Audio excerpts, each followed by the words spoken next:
എല്ലാ മാസവും ഒരു 5 ദിവസം മാർക്കറ്റ് വിസിറ്റിന് ഞാൻ പോകും. ആ വർക്ക് ചെയ്യുന്ന സമയത്ത് ഞാൻ ആർജിൻ്റെ ഓണറാന്ന് പറഞ്ഞിട്ടല്ല ഞാൻ പോവാം. ഞാനൊരു മാർക്കറ്റിംഗ് എക്സിക്യൂട്ടീവ് എന്നുള്ള നിലയിൽ എൻ്റെ ടീമിൻ്റെ കൂടെ പോകും. പ്രമുഖ ആയുർവേദ ലൈക്ക് കോട്ടക്കൽ അരുവശാല, സിദ്ധാശ്രമം, ശാന്തിഗിരി, അമ്പലങ്ങൾ, പത്മനാഭസ്വാമി ക്ഷേത്രം, മണ്ണാറശാല.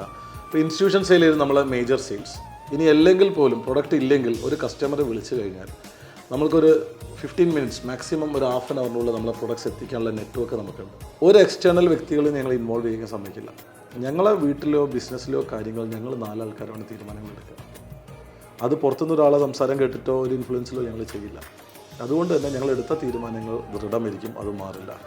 നമ്പർ 1 ആവാനല്ല ബുദ്ധിമുട്ട്, അത് പെട്ടെന്നാവും. പക്ഷെ അത് മെയിൻറ്റെയിൻ ചെയ്ത് കൊണ്ടുപോകാനാണ് ഏറ്റവും വലിയ ബുദ്ധിമുട്ട്. ഞാൻ പറഞ്ഞില്ല, നമ്മുടെ ക്വാളിറ്റി ഡിപ്പാർട്ട്മെൻറ്റ് എൻ്റെ അമ്മയാണ് നോക്കുന്നത്. അത് വളരെ സ്ട്രിക്റ്റായിട്ട് നോക്കുന്നത് കൊണ്ട് തന്നെ നമുക്ക് അതിലൊരു പ്രശ്നങ്ങളും വരുന്നില്ല. അഭിമാനത്തോടെ ഞങ്ങൾക്ക് പറയാം, ഈ ഒരു പ്രൊജക്റ്റ് കേരളത്തിൽ 1 രൂപ പോലും കൈക്കൂലി കൊടുക്കാതെ ഞങ്ങളിവിടെ റൺ ചെയ്യുന്നു എന്ന് പറയാം. ഇപ്പോൾ നമ്മൾ വർക്ക് ചെയ്യുന്നത് 2030 ആകുമ്പോഴത്തേക്ക് ലോകം മുഴുവനും ആർജിയുടെ പ്രൊഡക്ട്സ് എത്തിക്കുക. അതാണ് നമ്മളെ അൾട്ടിമേറ്റ് എയിം. ഇപ്പോൾ തലമുറകളായിട്ട് ഇൻഡസ്ട്രിയിലെ വലിയ സാന്നിധ്യമാണ് ആർജി ഗ്രൂപ്പ്. അപ്പോൾ പെട്ടെന്ന് 3ാം തലമുറയിലേക്ക് അത് കൈമാറിയപ്പോൾ എന്തൊക്കെയായിരുന്നു അതിൻ്റെ ഫീലിങ്സ്? ഒരു ഫാമിലി റൺ ബിസിനസ് കൊണ്ടുപോകാനാണ് ഏറ്റവും ബുദ്ധിമുട്ട്. പല ആൾക്കാർ എന്നോട് പറയും, ഏറ്റവും നിങ്ങൾക്ക് സുഖമല്ലേ, ഫാമിലി റൺ ബിസിനസ് അല്ലേ, എളുപ്പമല്ലേ. പക്ഷെ ഏറ്റവും ബുദ്ധിമുട്ട് ഫാമിലി റൺ ബിസിനസ് കൊണ്ടുപോകാനാണ്. കാരണം ഓൾറെഡി പ്രീസെറ്റ് ആയിട്ടുള്ള കാര്യങ്ങൾ അവിടെ നടക്കുന്നുണ്ടാവും. കാരണം ഓൾറെഡി കാര്യങ്ങൾ നല്ല രീതിയിൽ നടക്കുന്നു. അതിനെ മാറ്റി നമ്മൾ നെക്സ്റ്റ്, കാരണം ഞാൻ വരുന്ന സമയത്ത് ട്രഡീഷണൽ രീതിയിലുള്ള ബിസിനസ് ആയിരുന്നു, കൂടുതൽ ഇൻസ്റ്റിറ്റ്യൂഷൻ സെയിൽസ് ആയിരുന്നു. അതിനെ ഞാൻ റീറ്റെയിലിലേക്കും ഇൻ്റർനാഷണലിലേക്കും കൊണ്ടുവരാൻ നോക്കിയ സമയത്ത് ആദ്യം റെസിസ്റ്റൻസ് ഉണ്ടാവും. പക്ഷേ അത് മാറ്റി, കാരണം ഞാനൊന്നും പ്രൂവ് ചെയ്യാതെ ബിസിനസ്സിലേക്ക് വന്ന ഒരാളാണ്. പിന്നെ ഒരു 2-3 വർഷം എടുത്തു അതെനിക്ക് പ്രൂവ് ചെയ്യാൻ വേണ്ടിയിട്ട്. അതിന് കേരളത്തിലുള്ള എല്ലാ ജില്ലകളിലും നടന്ന് വർക്ക് ചെയ്തിട്ടാണ്. കാരണം എനിക്ക് തോന്നുന്നു തിരുവനന്തപുരം തൊട്ട് കാസർഗോഡ് വരെ ഞാൻ കയറാത്ത കടകളുണ്ടാവില്ല. കേരളത്തിൽ ഇപ്പം ഏകദേശം 1.5 ലക്ഷം കടകളിൽ ആർജിയുടെ പ്രോഡക്ട്സ് അവൈലബിൾ ആണ്. ഇതിലൊരു 80% കടകളിലും ഞാൻ കയറിയിട്ടുണ്ടാവും. ഇപ്പോഴും പോകാറുണ്ട്. എല്ലാ മാസവും ഒരു 5 ദിവസം മാർക്കറ്റ് വിസിറ്റിന് ഞാൻ പോകും. പറയില്ല, തിരുവനന്തപുരം, കോട്ടയം സ്റ്റാഫിനോട് പറയുന്നത് ആ ദിവസങ്ങളിൽ തിരുവനന്തപുരം, കോട്ടയം, പത്തനംതിട്ട പോവും, മാർക്കറ്റിൽ ഇറങ്ങും, വർക്ക് ചെയ്യും. ആ വർക്ക് ചെയ്യുന്ന സമയത്ത് ഞാൻ ആർജിൻ്റെ ഓണറാന്ന് പറഞ്ഞിട്ടല്ല ഞാൻ പോവാം. ഞാനൊരു മാർക്കറ്റിംഗ് എക്സിക്യൂട്ടീവ് എന്നുള്ള നിലയിൽ എൻ്റെ ടീമിൻ്റെ കൂടെ പോകും. എന്നിട്ട് ഞാൻ അവർ കാണിച്ചു കൊടുക്കും എങ്ങനെയാണ് എൻ്റെ പ്രൊഡക്റ്റ് വിൽക്കേണ്ടതെന്ന്. ഇന്നേ വരെ ഞാനൊരു കടകളിൽ പോയ സമയത്ത് ഒരു കടക്കാരനും എന്നോട് വില ചോദിച്ചിട്ടില്ല. കാരണം ആർജിയുടെ പ്രൊഡക്റ്റിന് എപ്പോഴും മാർക്കറ്റ് റേറ്റിനേക്കാൾ വില കൂടുതലാണ്. കാരണം നമ്മൾ 100% ഓൺ മാനുഫാക്ചറിങ് ആണ്. കേരളത്തിലുള്ള സ്റ്റാഫുകളാണ് നമുക്ക് മുഴുവനുള്ളത്. അപ്പം ലേബർ പ്രശ്നങ്ങൾ, കാരണം പുറത്തുനിന്നുള്ള തൊഴിലാളികളൊന്നും നമുക്കില്ല. ലോക്കലി ഈ ഐക്യരപ്പടി ഭാഗത്തുള്ള 90% ഞങ്ങളെ സ്ത്രീകളാണ് നമ്മളെ സ്റ്റാഫുകൾ.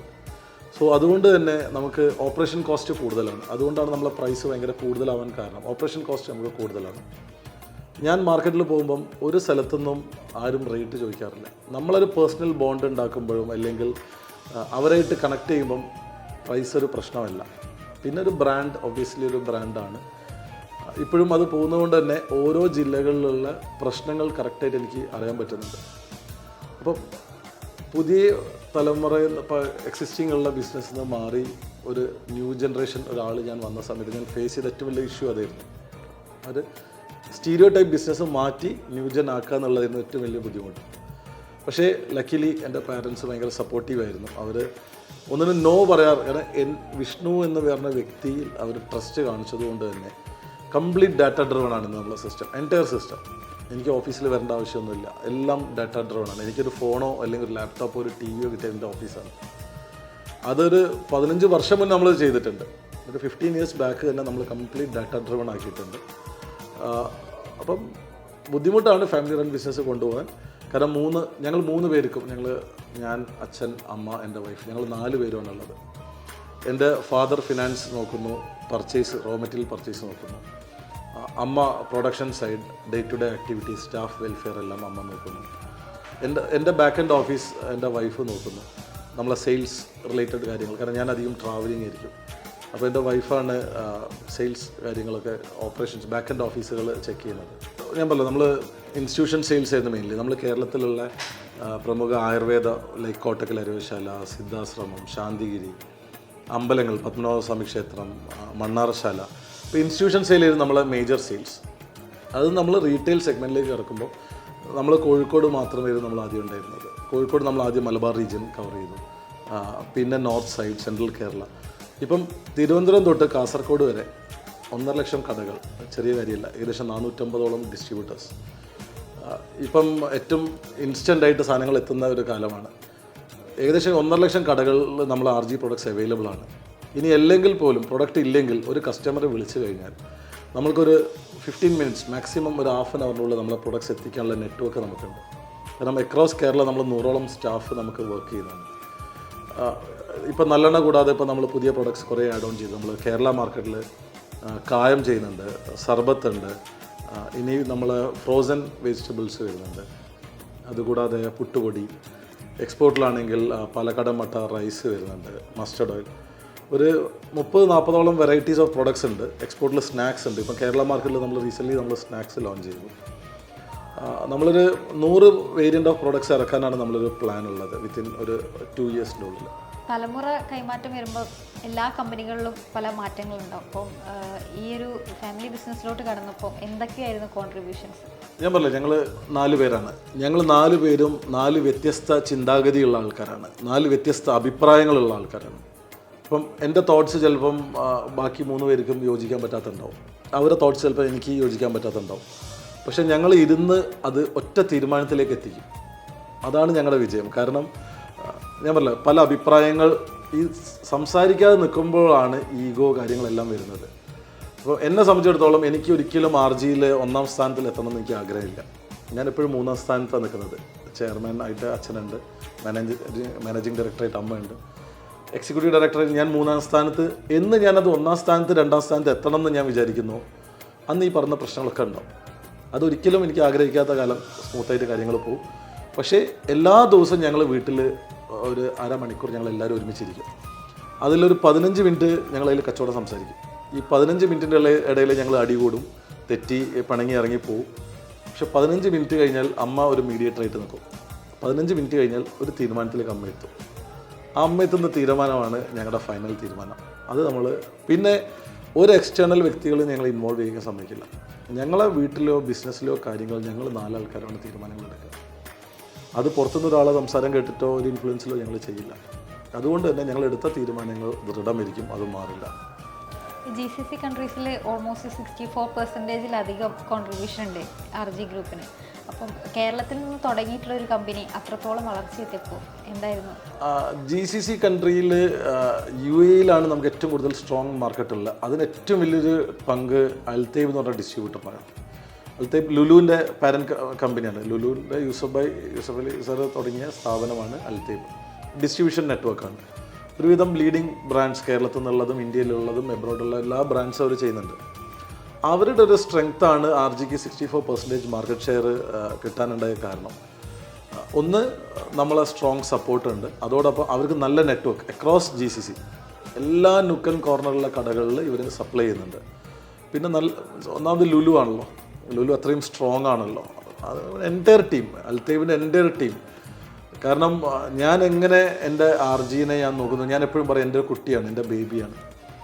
ഞാൻ എൻ്റെ കുട്ടീനെ എങ്ങനെ നോക്കുന്നു അതിനേക്കാളും നന്നായിട്ട് ആ ടീം നോക്കുന്നത് കൊണ്ടാണ് RG UAE-യിൽ നമ്പർ 1 പൊസിഷനിൽ എത്താൻ പറ്റിയത്. കാരണം ഞാനവിടെ ലോഞ്ച് ചെയ്യുന്ന സമയങ്ങളിൽ ഭയങ്കര ഒരുപാട് കോമ്പറ്റീഷനും കാര്യങ്ങളും ഒരുപാട് ബ്രാൻഡ്സും ഉണ്ടായിരുന്നു. ഒരിക്കലും നമ്പർ 1-ൽ എത്താമെന്ന് ഒരിക്കലും സ്വപ്നത്തിൽ പോലും വിചാരിച്ചില്ല. പക്ഷെ എത്തിയപ്പോഴാണ് മനസ്സിലായത് നമ്പർ 1 ആവാനല്ല ബുദ്ധിമുട്ട്, അത് പെട്ടെന്നാവും. പക്ഷെ അത് മെയിൻറ്റെയിൻ ചെയ്ത് കൊണ്ടുപോകാനാണ് ഏറ്റവും വലിയ ബുദ്ധിമുട്ട്. കാരണം to become number 1 it's easy. നമ്മൾ ഹാർഡ് വർക്ക് ചെയ്ത് ഡെഡിക്കേഷനോടെ നമ്മൾ സ്കീംസും കാര്യങ്ങളും ഓപ്പറേറ്റ് ചെയ്ത് മാർക്കറ്റിൽ നല്ല അൽതൈബിൻ്റെ മാതിരി സ്ട്രോങ് ഡിസ്ട്രിബ്യൂട്ടർ ആണെങ്കിൽ നമ്പർ 1 ആവാം.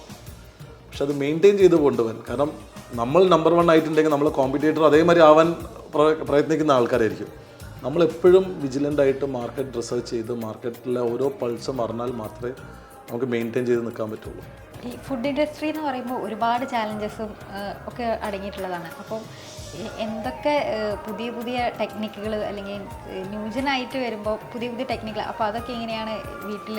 RGയെ സംബന്ധിച്ച് പറയുമ്പോൾ 30ഓളം രാജ്യങ്ങളിൽ നമ്മളെ പ്രൊഡക്ട്സ് അവൈലബിൾ ആണ്. 30 കൺട്രീസിൽ RGൻ്റെ പ്രൊഡക്ട്സ് അവൈലബിൾ ആണ്. നിങ്ങൾ US ഫിലാഡൽഫിയയിൽ നിന്ന് മേടിച്ചാലോ, അല്ലെങ്കിൽ ഹ്യൂസ്റ്റണിൽ നിന്ന് മേടിച്ചാലോ, UK നിന്ന് മേടിച്ചാലോ, ജർമ്മനിയിൽ നിന്ന് മേടിച്ചാലോ, ദുബായിൽ നിന്ന് മേടിച്ചാലോ, കോഴിക്കോട് പാളയം മാർക്കറ്റിന് മേടിച്ച് കഴിഞ്ഞാലോ ട്രിവാൻഡ്രം ചാല മാർക്കറ്റിന് മേടിച്ച് കഴിഞ്ഞാലോ ഒരേ ക്വാളിറ്റിയെ ഞങ്ങൾ കൊടുക്കുന്നുള്ളൂ. നമ്മൾ എക്സ്പോർട്ടിനൊരു ക്വാളിറ്റി, ലോക്കൽ മാർക്കറ്റിനൊരു ക്വാളിറ്റി ഇല്ല. നമ്മൾ RGക്ക് ഒറ്റ ക്വാളിറ്റിയേ ഉള്ളൂ.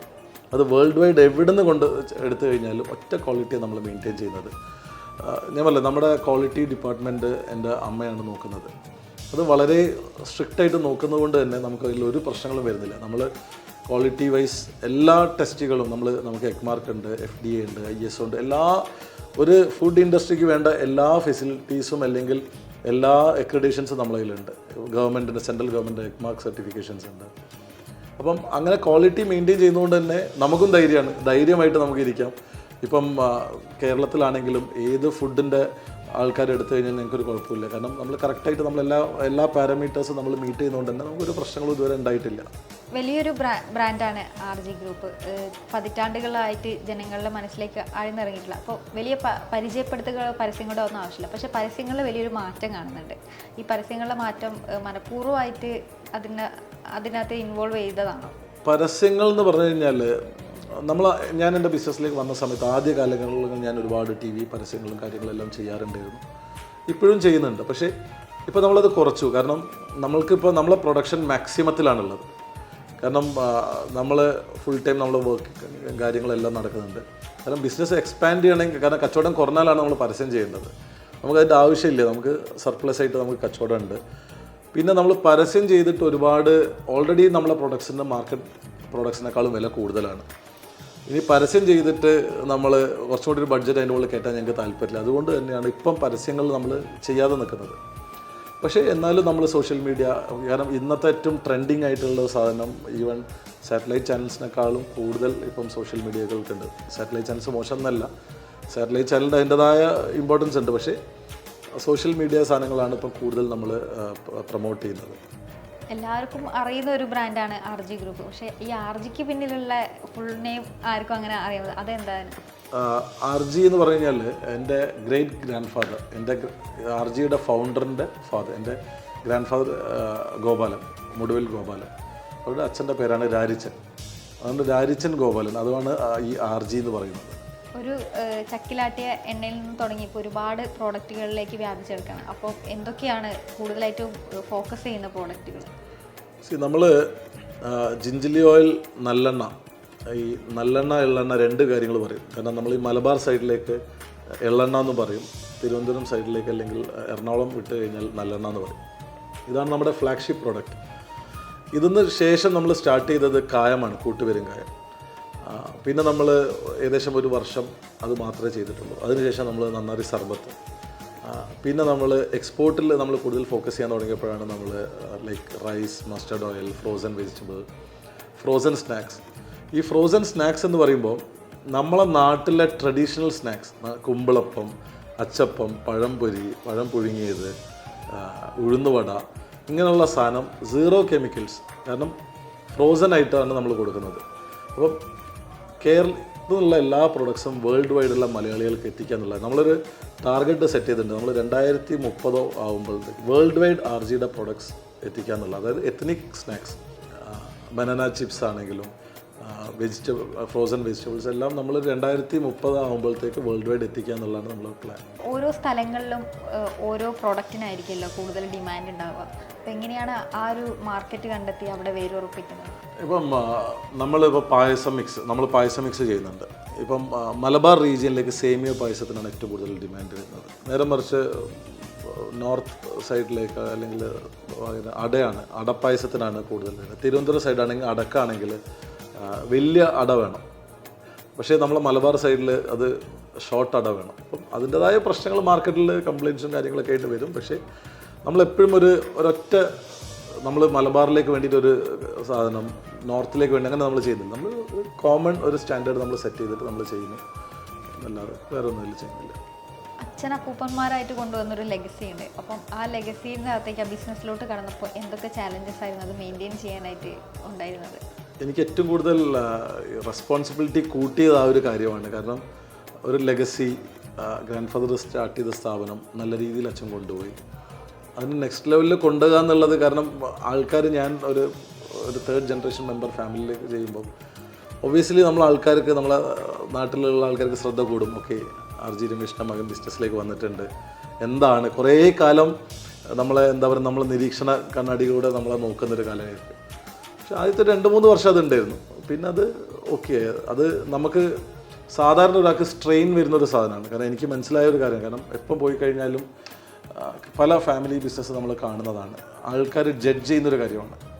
അതുകൊണ്ട് തന്നെയാണ് ഞങ്ങൾ എടുത്തൊരു തീരുമാനം, ഞങ്ങളുടെ തീരുമാനങ്ങളിൽ എക്സ്റ്റേണൽ ഒരാളും എടുക്കരുതെന്ന് ഞങ്ങൾ എടുത്തൊരു തീരുമാനം. അതുകൊണ്ടാണ് പല ബിസിനസ്സുകളിലും ഫാമിലി ബിസിനസ്സിൽ കണ്ടത് എന്താണെന്ന് വെച്ച് കഴിഞ്ഞാൽ എക്സ്റ്റേണൽ ആൾക്കാർ അഭിപ്രായം പറയും. അതിൻ്റെ മുകളിലാണ് പല ബിസിനസ്സുകളും ഇവിടെ തകർന്ന് കണ്ടിട്ടുള്ളത്. അതുകൊണ്ട് തന്നെ ഞങ്ങൾ എടുത്തൊരു തീരുമാനമാണ്, ഞങ്ങളുടെ തീരുമാനങ്ങൾ ഞങ്ങൾ 4 പേരും മാത്രം എടുക്കുക എന്നുള്ളതും. അത് എന്തായാലും ശരിയായാലും തെറ്റായാലും അത് നമ്മൾ സഹിക്കുക എന്നുള്ള ഒരു രീതിയിൽ നമ്മൾ വന്നത്. പക്ഷേ ദൈവം സഹിച്ച് ഇതുവരെ എടുത്ത തീരുമാനങ്ങളൊന്നും തെറ്റായിട്ടില്ല. കാരണം നമ്മൾ കൂട്ടായി എടുക്കുന്ന തീരുമാനമായതുകൊണ്ട് തന്നെ. ഒരു വലിയ ബ്രാൻഡാകുമ്പം ആ ബ്രാൻഡ് ചെയ്യുന്ന സോഷ്യൽ ആക്ടിവിറ്റീസിനെ കുറിച്ച് അറിയാൻ കസ്റ്റമേഴ്സിന് അങ്ങനെ അറിഞ്ഞുകൂടായിരിക്കും. അപ്പോൾ അങ്ങനെ അറിയാൻ ആഗ്രഹം ഉണ്ടാക്കി. അപ്പോൾ എന്തൊക്കെ സോഷ്യൽ ആക്ടിവിറ്റീസിലാണ് RG ഗ്രൂപ്പ് ഇൻവോൾവ് ആയിട്ടുള്ളത്? നമ്മൾ ഇപ്പം ഞാൻ ഒരുപാട് സംഘടനകളിൽ ഉണ്ട്, ലൈക്ക് റോട്ടറി, ബിസിനസ് ക്ലബ്, അങ്ങനെ ഒരുപാട് സംഘടനകളുണ്ട്. അപ്പോൾ നമ്മളെല്ലാ വർഷവും ഇപ്പോൾ കാലിക്കറ്റിൽ ഏറ്റവും ലീഡിങ് ഒരു സംഘടനയാണ് ദ ബിസിനസ് ക്ലബ്. അതായത് കോഴിക്കോടുള്ള യുവാക്കളായിട്ടുള്ള ബിസിനസ്സുകാരുടെ ഒരു കൂട്ടായ്മയാണ്. നമ്മൾ ഒരുപാട് ചാരിറ്റി കാര്യങ്ങൾ, മെയിൻലി ഫ്രണ്ട്ഷിപ്പിൻ്റെ കാര്യങ്ങളിലാണ് നമ്മൾ ഇമ്പോർട്ടൻസ് കൊടുക്കുന്നത്. അപ്പം അതിലൊക്കെ നമ്മൾ ഒരുപാട് കാര്യങ്ങൾ നമ്മൾ കൂട്ടായി ചെയ്യും. പിന്നെ ഞങ്ങളുടെ ഫാമിലിയിൽ ഞങ്ങളെടുത്തൊരു തീരുമാനം, നമ്മൾ മറ്റുള്ളവർക്ക് ചെയ്യാതെ നമ്മളെ കൂടെയുള്ള ആൾക്കാർ സപ്പോർട്ട് ചെയ്യാന്ന് പറഞ്ഞാൽ നമ്മളെ കൂടെയുള്ള ആൾക്കാർക്ക് എന്തെങ്കിലും ബുദ്ധിമുട്ടുകൾ ഉണ്ടെങ്കിൽ അതിനുള്ള സപ്പോർട്ട്സ് കാര്യങ്ങൾ അതങ്ങനെ നമ്മളൊരു എന്താ പറയുക പബ്ലിസൈസ് ചെയ്തിട്ട് ചെയ്യാൻ ഞങ്ങൾക്ക് താല്പര്യമില്ലാത്തതുകൊണ്ട് തന്നെ ഞങ്ങളത് പറയുന്നില്ല എന്നുള്ളൂ. പക്ഷേ നമ്മളെ കൂടെയുള്ള ആൾക്കാരെ ഞങ്ങൾ പൊന്നുവാരി നോക്കും. കാരണം അവരുടെ അധ്വാനമാണ് നമ്മുടെ എല്ലാ വിജയത്തിനും കാരണം ഞാനൊരാളോ അല്ലെങ്കിൽ ചെയർമാനോ വിചാരിച്ചാലൊന്നും ചെയ്യാൻ പറ്റില്ല. It's A team work. അപ്പോൾ നമ്മളെ കൂടെ വർക്ക് ചെയ്യുന്ന ഓരോ ആൾക്കാരുടെയും ഹാർഡ് വർക്കും വേർപ്പുമാണ് ഇന്ന് കാണുന്ന RG എന്ന പ്രസ്ഥാനം നിൽക്കുന്നത്. ഒരു സ്ഥലത്തൊരു ബിസിനസ് ആരംഭിക്കുമ്പോൾ അവിടെയുള്ള ജനങ്ങൾക്കും കൂടി പ്രതീക്ഷയാണ്, ജോലി കിട്ടും, ലൈഫ് സ്റ്റൈൽ മാറുന്നതൊക്കെ. RG ഗ്രൂപ്പ് കൂടുതൽ നാട്ടുകാർക്കാണ്, കൂടുതലല്ല മുഴുവനായിട്ട് നാട്ടുകാർക്ക് ജോലി കൊടുത്ത് അങ്ങനെ എഴുതാം. അപ്പോൾ എങ്ങനെയാണ് ഈ എംപ്ലോയീസുമായിട്ടുള്ള ഒരു കണക്ഷൻ മെയിൻറ്റെയിൻ ചെയ്യുന്നത്? ഇപ്പം നമ്മൾ ഇരിക്കുന്ന ഈ ഫാക്ടറി ശരിക്കും തമിഴ്നാട്ടിൽ വരേണ്ട ഫാക്ടറിയാണ്. കാരണം തമിഴ്നാട്, നമ്മൾ കേരളം കഴിഞ്ഞു അടുത്ത് തമിഴ്നാട് ഓപ്പറേഷൻസ് സ്റ്റാർട്ട് ചെയ്ത സമയത്ത് തമിഴ്നാട്ടിന് വേണ്ടിയിട്ട് ഒരു ഫാക്ടറി ഉണ്ടാക്കണമെന്നായിരുന്നു പ്ലാൻ ചെയ്തത്. അപ്പോൾ എൻ്റെ ഫാദറിൻ്റെ ഒരു തീരുമാനമായിരുന്നു, നമ്മളെല്ലാ സമ്പാദ്യം നമ്മൾ ഉണ്ടായത് കേരളത്തിലാണ്. അപ്പോൾ നമ്മൾ വളരുമ്പം നമ്മൾ കേരളത്തിൽ തന്നെ തുടങ്ങണം എന്ന് പറഞ്ഞിട്ടാണ് ഇവിടെ നമ്മൾ ഈ ഫാക്ടറി തുടങ്ങാൻ ഉണ്ടായത്. ഈ ഫാക്ടറി തുടങ്ങുമ്പോൾ ഞാൻ ആദ്യം പോയി കണ്ടത് നമ്മൾ ഇൻഡസ്ട്രിയൽ മിനിസ്റ്റർ P. രാജീവ് സാറിനെയാണ്. ഞാൻ പറഞ്ഞ ഒറ്റ കാര്യമാണ്, ഇനി കേരളത്തിലൊരു ഫാക്ടറി തുടങ്ങണം. പക്ഷെ ഞങ്ങൾക്കൊരു പോളിസി ഉണ്ട്, ഞങ്ങൾ ₹1 കൈക്കൂലി കൊടുക്കില്ല. ഇന്നവരാരും ചോദിച്ചിട്ടില്ല, പക്ഷേ ഞങ്ങൾ കൈക്കൂലി കൊടുക്കില്ല. അത് നമ്മളൊരു പോളിസിയാണ്. കാരണം നമ്മളെ നാട് ഒരു പരിധി വരെ വളരാത്തതിന് കാരണം ഈ ബ്രൈബും കറപ്ഷനും കാര്യങ്ങളുമാണ്. സോ നമ്മളെടുത്തൊരു തീരുമാനം കൈക്കൂലി കൊടുക്കില്ല. പക്ഷേ അദ്ദേഹം വളരെ സന്തോഷത്തോടെ പറഞ്ഞ് ₹1 നിങ്ങൾ കൈക്കൂലി കൊടുക്കണ്ട, നിങ്ങൾക്ക് ഫുൾ സപ്പോർട്ട് ഉണ്ടാവും. എൻറ്റയർ ഇപ്പോൾ KBP ആണെങ്കിലും KSIDC, മിനിസ്റ്റർ ഓഫീസ് ഭയങ്കര സപ്പോർട്ടായിരുന്നു. അഭിമാനത്തോടെ ഞങ്ങൾക്ക് പറയാം, ഈ ഒരു പ്രൊജക്റ്റ് കേരളത്തിൽ ₹1 പോലും കൈക്കൂലി കൊടുക്കാതെ ഞങ്ങളിവിടെ റൺ ചെയ്യുന്നു എന്ന് പറയും. കാരണം എല്ലാ ഗവൺമെൻറ് റൂൾസും നമ്മൾ പാലിക്കുന്നുണ്ട്. എല്ലാം ഒന്നുപോലും ഇപ്പോൾ 3 മീറ്റർ വിടാൻ പറഞ്ഞു കഴിഞ്ഞാൽ നമ്മൾ 5 മീറ്റർ വിടും. അങ്ങനെ എല്ലാ നിയമങ്ങളും പാലിച്ചിട്ട് ഞങ്ങൾ ഉണ്ടാക്കിയത് കൊണ്ട് തന്നെ വളരെ സന്തോഷത്തോടെയും സ്മൂത്തായി നിൽക്കുന്നു. പിന്നെ ഇവിടുത്തെ വർക്കേഴ്സ്, ഇവിടെ വർക്ക് ചെയ്യുന്ന ചേച്ചിമാരൊക്കെ എന്ന് പറഞ്ഞാൽ ഒരുപാട് പേര് എന്നെ എടുത്തുകൊണ്ട് വരുന്ന ചേച്ചിമാർ ഇപ്പോഴും ഇവിടെ വർക്ക് ചെയ്യുന്നുണ്ട്. അപ്പം അത് നമ്മളൊരു ലൈക്ക് ഒരു ഫാമിലി മാതിരിയാണ്. നമ്മൾ ഈ ചുറ്റുവട്ടത്തേക്ക് കോവിഡ് സമയത്ത് നമ്മളെ ഫുഡ് ഇൻഡസ്ട്രി ആയതുകൊണ്ട് തന്നെ ഇവിടെ വർക്ക് ചെയ്തിരുന്നു. അപ്പോൾ അവർ ഭയങ്കര അഭിമാനത്തോടെ പറയുന്നു, വീട്ടിൽ ഭർത്താക്കന്മാരൊന്നും ജോലി ഇല്ലാതെ നിൽക്കുമ്പോൾ ഞങ്ങൾ ജോലി ചെയ്ത് സമ്പാദിച്ച് വരുന്നു എന്ന് പറയുമ്പോൾ ഭയങ്കര അഭിമാനത്തോടെ അവർ പറയുന്നു. കേൾക്കുമ്പോൾ നമുക്കൊരു സന്തോഷമാണ്. കാരണം നമ്മളെ ടീം ഭയങ്കര പ്രൗഡാണ്. പിന്നെ അവരുടേതാണ് RG. ഇപ്പം ഞങ്ങൾ 4 ആൾക്കാരല്ല RG. അതായത് ഇവിടെ ഓരോ വർക്ക് ചെയ്യുന്ന ആൾക്കാരും അവരെ സ്വന്തം പ്രൊഡക്റ്റായിട്ട് RGനെ കാണുന്നത്. ആ ഓണർഷിപ്പ് അവർക്കുള്ളത് കൊണ്ടാണ് ഞങ്ങൾക്ക് ഡെവലപ്പ് ചെയ്യാൻ പറ്റുന്നത്. കുട്ടിക്കാലം മുതൽക്കേ ഫാമിലി ബിസിനസ് കണ്ടു വളർന്ന ആളാണ്. അപ്പോൾ സ്വാഭാവികമായിട്ടും ബിസിനസ്സിനോട് താല്പര്യം ഉണ്ടാവും. അതല്ലാതെ മറ്റെന്തെങ്കിലും പാഷനോ ഇഷ്ടങ്ങളോ ഉണ്ടോ? കുട്ടിക്കാലം തൊട്ടിട്ട് ബിസിനസ്, എൻ്റെ ഊണിലും ഉറക്കലും ബിസിനസ് തന്നെയാണ്. കാരണം ഞാൻ ഏറ്റവും കൂടുതൽ എനിക്ക് ചിന്തകൾ വരിക ഫ്ലൈറ്റിലാണ്. കാരണം ടോട്ടലി നമ്മൾ വേൾഡായിട്ട് കട്ടായിരിക്കും. കാരണം ഫോൺ ഉണ്ടാവില്ല, ഒന്നും ഉണ്ടാവില്ല. എൻ്റെ പുതിയ പ്രൊഡക്ട്സൊക്കെ വരുന്നത് ഞാൻ എൻ്റെ ട്രാവലിലായിരിക്കും. ഈ യാത്രകളിലാണ് വരുന്നത്. Full time passion. കാരണം ഡ്രീം സെറ്റ് ചെയ്ത് വർക്ക് ചെയ്ത് കഴിഞ്ഞാൽ അച്ചീവ് ചെയ്യാൻ പറ്റുന്നുള്ളതിൽ ഏറ്റവും വലിയൊരു എക്സാമ്പിളാണ് RG. കാരണം ഒരു 18-20 വർഷം മുന്നേ ഞാൻ കണ്ട ഡ്രീമാണ് എൻ്റെ ഈ ഫാക്ടറി. അന്ന് ഞാൻ കണ്ട സ്വപ്നത്തിൽ ഞാൻ കണ്ട എൻട്രൻസും സ്റ്റാഫ് എൻട്രൻസും സ്റ്റാഫ് ചേഞ്ചിങ് റൂം അല്ലെങ്കിൽ എൻ്റെ പ്രൊഡക്ഷൻ ഏരിയ എനിക്കെല്ലാം ഏറ്റവും ഹൈജീനിക്കായിട്ട് ചെയ്യണം. അന്ന് ഞാൻ കണ്ട എല്ലാ സാധനവും ഞാൻ ഇംപ്ലിമെൻ്റ് ചെയ്തിട്ടുണ്ട്. 8 പതിറ്റാണ്ടായിട്ട് അതിലധികമായിട്ട് നിൽക്കുന്ന ഒരു ബ്രാൻഡാണ് RG ഗ്രൂപ്പ്. ഇനിയും വളർന്നുകൊണ്ടിരിക്കുകയാണ്. എന്തൊക്കെയാണ് ഭാവി പരിപാടികൾ? ഇപ്പോൾ കൂടുതൽ നമ്മൾ ഇൻ്റർനാഷണലാണ് നമ്മൾ കൂടുതൽ ഫോക്കസ് ചെയ്യുന്നത്. കാരണം കേരളത്തിൽ നല്ല രീതിയിൽ പോകുന്നത് ഞാൻ പറഞ്ഞില്ല, എല്ലാം നമുക്ക് നല്ല ടീമുണ്ട്. ഞങ്ങളുടെ എൻറ്റയർ സിസ്റ്റം ടീമിന് നമ്മൾ ഡെലിഗേറ്റ് ചെയ്ത് കൊടുത്തിട്ടുണ്ട്. ഡേ ടു ഡേ കാര്യങ്ങളൊന്നും നമ്മളങ്ങനെ ഇൻവോൾവ് ചെയ്യാറില്ല. സെയിൽസിനാണെങ്കിലും നമ്മൾ ഓപ്പറേഷൻസ് ടീമുണ്ട്, സെയിൽസ് കോർഡിനേറ്റേഴ്സ് ഉണ്ട്, നമുക്ക് മാർക്കറ്റിംഗ് ഓഫീസ് വേറെ തന്നെ ഉണ്ട്. അപ്പം ഇപ്പോൾ എൻറ്റയർ ബിസിനസ് അവർ ഷോ റൺ ചെയ്തോളൂ. അപ്പോൾ പുതിയ പ്രൊഡക്റ്റ് ലൈൻ ആഡ് ചെയ്യുക, പുതിയ കൺട്രീസ് എക്സ്പ്ലോർ ചെയ്യുകയാണ്. അതാണ് ഇപ്പോഴത്തെ നമ്മളൊരു പ്ലാൻ. ഇപ്പോൾ നമ്മൾ വർക്ക് ചെയ്യുന്നത് 2030 ആകുമ്പോഴത്തേക്ക് ലോകം മുഴുവനും RGൻ്റെ പ്രൊഡക്ട്സ് എത്തിക്കുക. അതാണ് നമ്മളെ അൾട്ടിമേറ്റ് എയിം. അതിന് വേണ്ടിയിട്ടാണ് 24/7 നമ്മൾ വർക്ക് ചെയ്യുന്നത്. നേരത്തെ ചോദിച്ചു വേറെ എന്താ പാഷൻ. പാഷനായിട്ടൊന്നുമില്ല. പാഷനായിട്ട് എന്തെങ്കിലും ഉള്ളത് ഫാമിലിയായിട്ട് ടൈം സ്പെൻഡ് ചെയ്യുക എന്നുള്ളതാണ്. എവറി 3 months ഞങ്ങളൊരു 1 week ബ്രേക്ക് എടുക്കും. എവിടെയെങ്കിലും ഇന്ത്യയിൽ എവിടെയെങ്കിലും പോകും. എവറി 6 months ഞങ്ങളൊരു 10 days ഒരു ബ്രേക്ക് എടുക്കും. എവറി ഇയർ ഞങ്ങൾ വർഷത്തിൽ 2-3 തവണ യാത്ര ചെയ്യും. ഞങ്ങളെല്ലാവരും ഒരുമിച്ചിട്ട്, ഞാൻ, എൻ്റെ മക്കൾ, വൈഫ്, അച്ഛൻ, അമ്മ, ഞങ്ങൾ ഒരുമിച്ചാണ് യാത്ര ചെയ്യുക. അതാണ് ഈ ബിസിനസ് അല്ലാതെ ഉള്ള ഒരു എൻ്റർടൈൻമെൻറ്റ് എന്ന് പറഞ്ഞാൽ ഫാമിലിയായിട്ട് യാത്ര ചെയ്യുക, ഫാമിലിയായിട്ട് ടൈം സ്പെൻഡ് ചെയ്യുക. അങ്ങനെ ചെയ്യുന്നതുകൊണ്ട് തന്നെ എൻ്റെ യാത്രകൾക്കാർക്കും പരാതിയില്ല. കാരണം ഞാൻ കാലിക്കറ്റിൽ വളരെ കുറവാണുണ്ടാവും. അധികം യാത്രകളും കാര്യങ്ങളൊക്കെ. അപ്പോൾ മാസത്തിലൊരു 5-6 ദിവസമേ കാലിക്കറ്റ് ഉണ്ടാവും. ബാക്കി മൊത്തം യാത്രയാണ്. ഈ ഒരു 3-4 തവണ ബ്രേക്ക് എടുക്കുന്നതുകൊണ്ട് തന്നെ ഫാമിലിക്കും പരാതിയില്ല. ബിസിനസ്സും സക്സസ്സും സ്വപ്നം കാണുന്ന ഒരുപാട് യുവാക്കൾ നമുക്കിടയിലുണ്ട്. അപ്പോൾ അവർക്ക് എപ്പോഴും പിറകോട്ട് വലിക്കുന്ന ഒരു കാര്യം തോൽവിയാണ്. അപ്പോൾ ബിസിനസ് സ്വപ്നം കാണുന്ന യുവതലമുറയോട് എന്താ പറയുന്നത്? നമ്മളെ ജനറേഷനിലുള്ള ആൾക്കാർക്ക് ഫെയിലിയേഴ്സിന് ഭയങ്കര പേടിയാണ്. കാരണം എന്നെ സംബന്ധിച്ചിടത്തോളം എനിക്ക് ആ ഫെയിലിയേഴ്സിനുള്ള പേടി ഞാൻ 8ാം ക്ലാസ് പോയതാണ്. കാരണം ഞാൻ 8ാം ക്ലാസ്സിൽ 2 തവണ തോറ്റത്. അന്ന് എനിക്ക് ഭയങ്കര നാണക്കേടും കാര്യങ്ങളായിരുന്നു. ഞാൻ അക്കാഡമിക്കലി ഭയങ്കര വീക്കായിരുന്നു. പക്ഷേ ഒരു കാലം കഴിഞ്ഞപ്പോഴാണ് പഠിക്കാൻ തുടങ്ങി. എൻ്റെ ഒരു MBA എത്തിയതിനു ശേഷമാണ് ഞാൻ പഠിക്കാൻ തുടങ്ങി. കാരണം എൻ്റെ നീഡായി മാറി. അതുവരെ എനിക്ക് ആവശ്യമില്ലായിരുന്നു. പക്ഷേ ആ 8ാം ക്ലാസ്സിൽ തോറ്റ സമയത്ത് 2 തവണ തോറ്റപ്പം എൻ്റെ കൂടെ പഠിച്ച ആൾക്കാരുടെ അനിയന്മാരും അനിയത്തിമാരും കൂടെ പഠിക്കുമ്പോണ്ടായ നാണക്കേട് അത് ഭയങ്കര മെൻ്റൽ ടോർച്ചറായിരുന്നു. അതുകൊണ്ട് സ്ട്രെസ്സിനെ എങ്ങനെ നേരിടാമെന്നും പരാജയങ്ങൾ എങ്ങനെ നേരിടാമെന്നും ഞാൻ 8ാം ക്ലാസ്സിനെ പഠിച്ചു. അതുകൊണ്ട് തന്നെ ഇപ്പം പരാജയം എനിക്കൊരു പ്രശ്നമല്ല. എന്ത് പരാജയം വന്നു കഴിഞ്ഞാലും വളരെ കൂളായിട്ട് ഈസിയായിട്ട് ഹാൻഡിൽ ചെയ്യാൻ പറ്റും. എല്ലാവരും പറയാൻ എളുപ്പമാണ്. പക്ഷേ എനിക്ക് ചെറുപ്പത്തിൽ അത് അനുഭവിച്ചുകൊണ്ട് തന്നെ എൻ്റെ ലൈഫിൽ ഞാൻ 0 ടെൻഷൻ അടിക്കുന്ന ഒരാളാണ്. ഞാൻ ടെൻഷൻ അടിക്കാറില്ല. കാരണം ടെൻഷൻ അടിച്ചു കഴിഞ്ഞാൽ നമ്മൾ ചിന്തിക്കുന്ന രീതി തെറ്റും, നമ്മളെടുക്കുന്ന തീരുമാനങ്ങളൊക്കെ തെറ്റും. സോ എന്ത് പ്രശ്നങ്ങൾ വന്നു കഴിഞ്ഞാലും അത് കൂളായിട്ട് സമാധാനത്തോടെ നമ്മൾ ഹാൻഡിൽ ചെയ്യണം എന്നുള്ളൊരു തീരുമാനമുള്ള ആളാണ് ഞാൻ.